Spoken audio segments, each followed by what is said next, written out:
नमस्कार दोस्तों, मैं जी के चौहान आज की इस खास वीडियो में आपका स्वागत करता हूं।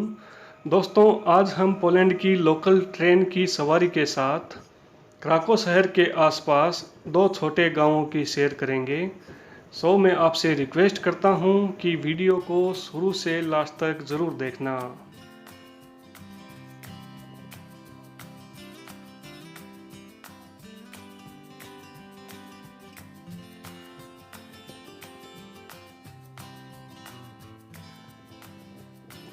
दोस्तों, ये है पोलैंड की high tech latest model local train. और यहाँ पर जो भी ट्रेनें चलाई जाती है जैसे सेमी सुपर फास्ट और लोकल ट्रेनें जो भी है, उनका ठेका ज़्यादातर प्राइवेट कंपनियों को दिया जाता है और वो ही इन ट्रेनों का परिचालन पूरे पोलैंड के अंदर करते हैं।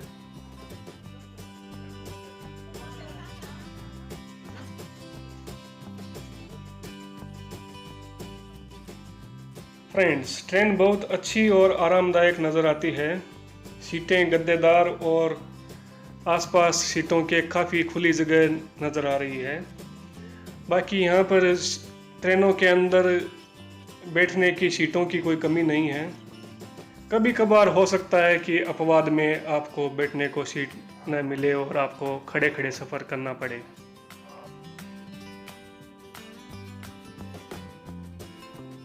ये ट्रेन फुल साउंड प्रूफ तो नहीं, फिर भी कुछ साउंड प्रूफ है।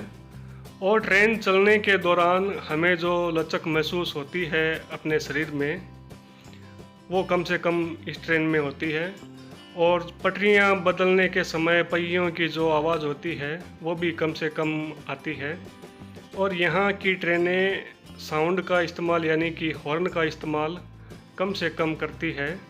और ये बहुत ही छोटा हॉर्न कभी कभी फाटक पर बजाती है लोगों को अलर्ट करने के लिए।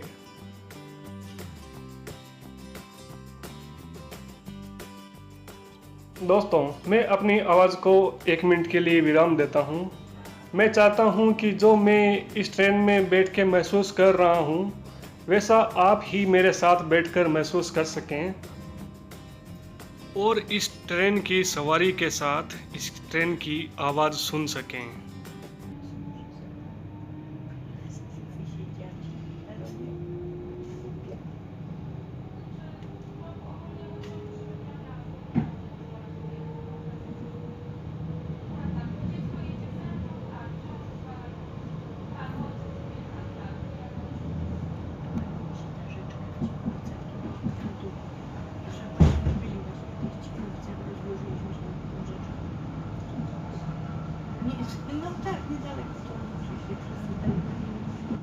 आपको देख के और सुन के ऐसा महसूस हो रहा होगा कि इस ट्रेन की रफ्तार ज़्यादा है, लेकिन इस ट्रेन की रफ्तार ज़्यादा नहीं है। ये अपनी ही ट्रेनों के जैसे है। करीबन 50 से 60 किलोमीटर प्रति घंटा की चाल से ये चल रही है।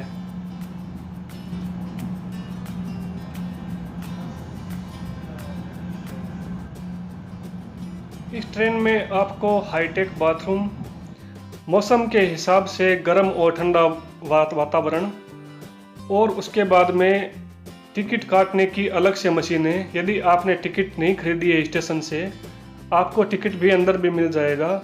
और बाकी बिना टिकट तो यहाँ पर यात्रा करना इम्पॉसिबल है, यानी कि ऐसा तो हो ही नहीं सकता, क्योंकि आपके बैठते ही 5 मिनट के अंदर आपके सामने टीटी खड़ा हुआ नजर आएगा।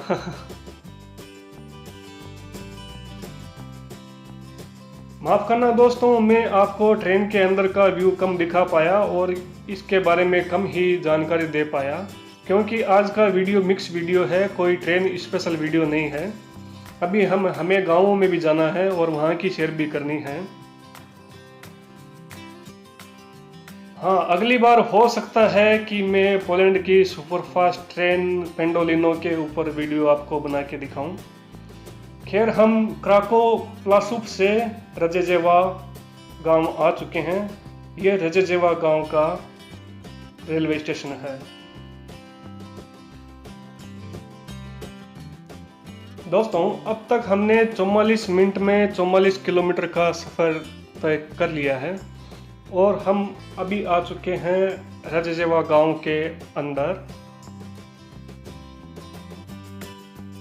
हमारे गांवों के जैसे ही यहाँ के गांव का वातावरण भी बहुत शांतिपूर्ण है और ये एक बहुत छोटा सा गांव है। इस गांव की आबादी की बात करें तो यहाँ पर करीबन 2,500 से 3,000 लोग रहते हैं। दोस्तों, हुआ ये कि मैं यहाँ पर किसी से मिलने के लिए आया था और क्राको शहर के ऊपर तो मैं आपको वीडियो दिखाता ही रहता हूँ, इसलिए मैंने सोचा कि क्यों न आपको आज एक गांव की शेयर करवा दूं। और ये उनका घर है जहाँ पे मैं मिलने आया था। आप देख सकते हैं कि यहाँ की जो छतें, घरों की छतें होती है वो झोपड़ी नुमा होती है, ढलानदार होती है, क्योंकि यहाँ पे 3-4 महीने तक बर्फ़ गिरती है। सो आपको मालूम है बर्फ़ जल्दी पिघलती नहीं और बर्फ़ का पानी घर के अंदर न जाए, इसीलिए ये छतें ऐसी बनाई जाती है।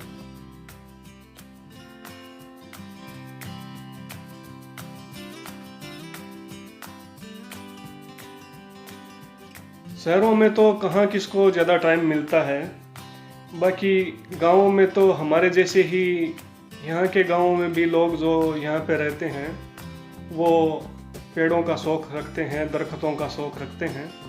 आप देख सकते हैं ये एक छोटा सा जो पेड़ है ये सेब का पेड़ है और अभी बारिशों का दौर है, गर्मी का दौर है, तो पेड़ों से फल भी निकल रहे हैं। ये पीच का पेड़ है, अब हिंदी में क्या बोलते हैं मेरे को मालूम नहीं, बाकी ये पीच का पेड़ है और फल खाने के लिए तैयार है। मैंने तो 1-2 खा भी लिए।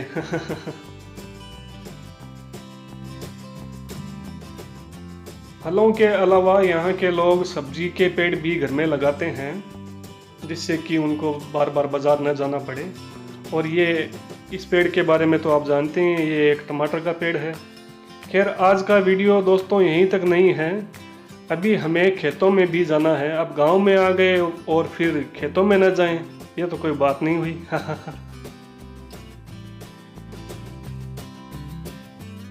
फ्रेंड्स, खेतों में जाने से पहले यहाँ रजजेवा से 4-5 किलोमीटर दूर दूसरे गांव बजेजनिका में एक चर्च है, जो कि यहाँ के आसपास के एरिया का बहुत प्रसिद्ध चर्च है। उसका मैं आपको दृश्य दिखा देता हूँ।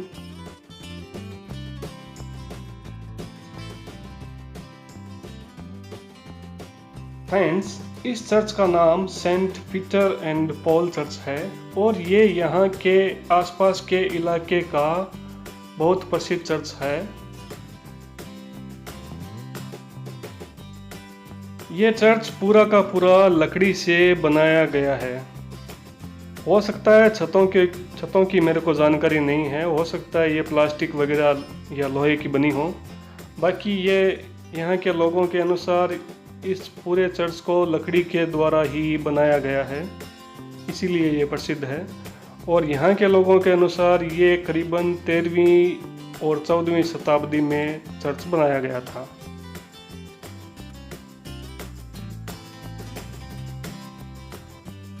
पूरा लकड़ी का बना हुआ है, इसका मतलब ये नहीं है कि नींवें भी लकड़ी की बनी हुई है। नींवें लकड़ी की नहीं बनी हुई है, नींवें पत्थर की ही बनी है। जो दीवारों का काम है वो पूरा लकड़ी से हुआ है। मैंने पास जाकर इसको देखा तो मुझे मालूम चला। बाकी इस समय क्या कि चर्च बंद था, इसलिए मैं आपको अंदर से नहीं दिखा पाया। और बाकी ये बहुत ही सुंदर लकड़ी का काम किया हुआ है। तो चलिए दोस्तों, अभी समय हो गया है गांव के अंदर चलने का और वहाँ पे खेत वगैरह भी मैं आपको दिखाता हूँ। और खुशकिस्मती से मैंने एक ये गेहूं का खेत देखा और उसी समय उसकी कटाई भी हो रही थी। तो ये क्लिप मैंने आपके साथ जो शेयर की है, ये खेत की कटाई की क्लिप है।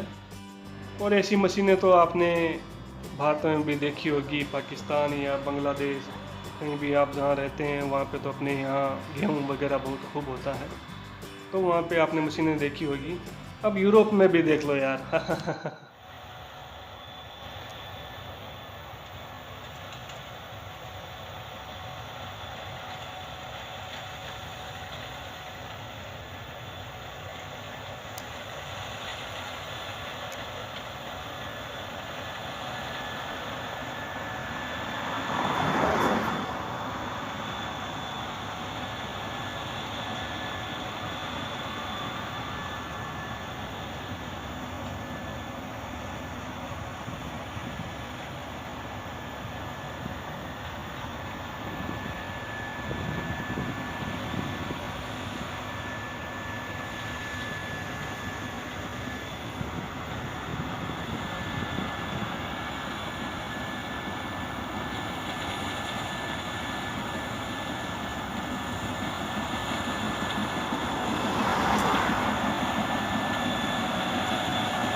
ये जब मशीन यहाँ से गुजरी तो हकीकत बात तो यही है, मेरा मुंह तो पूरा मिट्टी से भर चुका था। लेकिन मैं आपको ये क्लिप दिखा पाया, इससे अच्छा मेरे लिए क्या था। और बाकी कुछ मज़दूरों का कुछ दिन का काम जो एक खेत में फसल काटने का होता है, ये मशीनें कुछ ही घंटों के अंदर करके चली जाती है।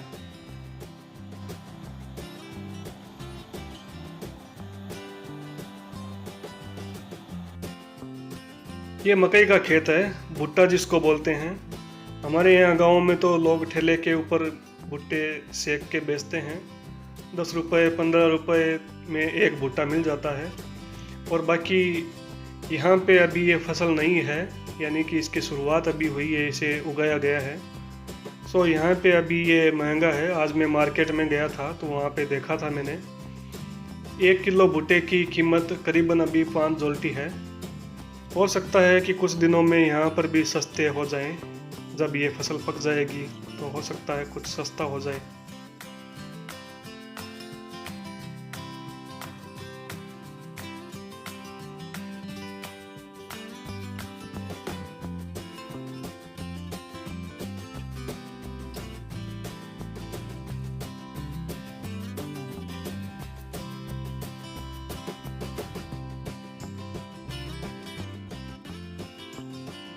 अभी यहाँ पे जो आप पीछे पहाड़ियाँ देख रहे हैं ना, गया तो मैं वहीं पे था, लेकिन क्या हुआ कि वहाँ से कुछ आपको दिखाने के लायक दृश्य नहीं था, इसीलिए मैं नहीं दिखा पाया।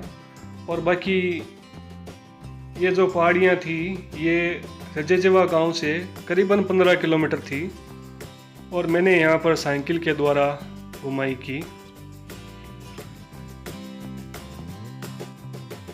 माफ़ करना दोस्तों, मैंने ऐसा सोचा कि पहाड़ियों से घूमकर वापस आने के बाद रजेजेवा गांव के छोटे से बाज़ार में भी मैं आपको शेयर करवाऊंगा, लेकिन ऐसा हो नहीं पाया क्योंकि बदकिस्मती से उसी समय मौसम ख़राब हो गया और बारिश आने के भी काफ़ी चांसेस थे।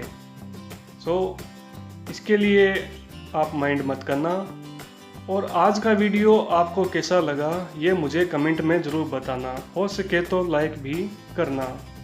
और यदि आप मेरे चैनल पर नए हो तो आप जान लीजिए मैं पोलैंड में अभी हूँ और पोलैंड के ऊपर वीडियोस बनाया करता हूँ और भविष्य में मैं आपको पोलैंड के ऊपर अच्छी से अच्छी जानकारियाँ देने की कोशिश करूँगा। आप मेरी वीडियो को देखिए। यदि आपको मेरे वीडियोस पसंद आते हैं तो चैनल को सब्सक्राइब कीजिए, सपोर्ट कीजिए।